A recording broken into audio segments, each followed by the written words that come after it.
પટેલ ખોડલધામના પ્રમુખ અને જયેશ રાદડિયા વચ્ચેનું વાક યુદ્ધ ફરી સપાટીએ પહોંચ્યું છે। નરેશ પટેલના નિવેદનનો જયેશ રાદડિયાએ જવાબ આપ્યો છે। હું સમય આવશે ત્યારે જવાબ આપીશ।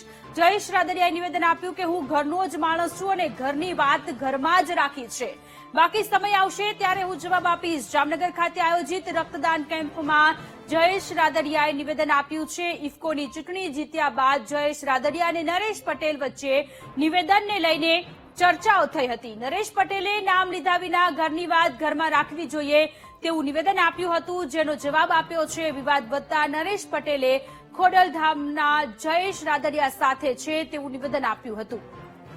સૌરાષ્ટ્રમાં પાટીદાર રાજકારણમાં પ્રભુત્વની લડાઈ પર અત્યારે સૌ કોઈની નજર જોડાયેલી જોવા મળી રહી છે।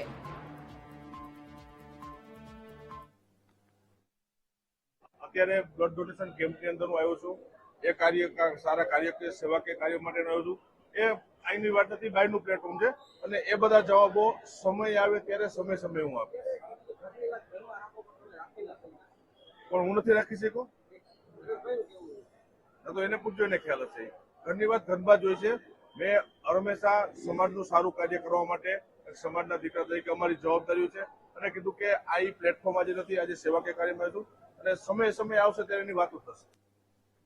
સંવાદદાતા હિરેન આપણી સાથે ફોન લાઈન પર જોડાયેલા છે। હિરેન, નરેશ પટેલે નિવેદન આપ્યું હતું કે અમુક લોકો ઘરની વાત ઘરમાં જ નથી રાખતા, તેને લઈને જયેશ રાદડિયાએ નિવેદન આપ્યું છે કે ઘરની વાત ઘરમાં જ રાખું છું અને આ સાથે સમય આવે જવાબ આપીશ। જી સોનલ, ચોક્કસ જણાવ્યું હતું કે આજરોજ જે જામનગરમાં જે વિઠ્ઠલભાઈ રાદડિયાની જે નિમિત્તે એક બ્લડ ડોનેશન કેમ્પ યોજાયો હતો, જેમાં રાઘવજી પટેલ, દિવ્યેશ અકબરી સહિતના જે ધારાસભ્યો છે તે પણ ઉપસ્થિત હતા। ત્યારે આ પ્રસંગે જયારે પત્રકાર દ્વારા જે જયેશ રાદડિયાને પ્રશ્ન પૂછવામાં આવ્યો હતો ત્યારે તેમને જણાવ્યું હતું કે જે ઘરની વાત છે તે હું ઘરમાં જ રાખું છું અને બીજી તરફ જે વિવાદને લઈને તેને કહ્યું હતું કે જયારે સમય આવશે ત્યારે તેનો જવાબ આપવામાં આવશે। એટલે ક્યાંક ને ક્યાંક આ વિવાદ છે તે દિવસે ને દિવસે વધી રહ્યો હોય તેવું ક્યાંક ને ક્યાંક લાગી રહ્યું છે। જી હિરેન, આભાર તમામ વિગતો માટે।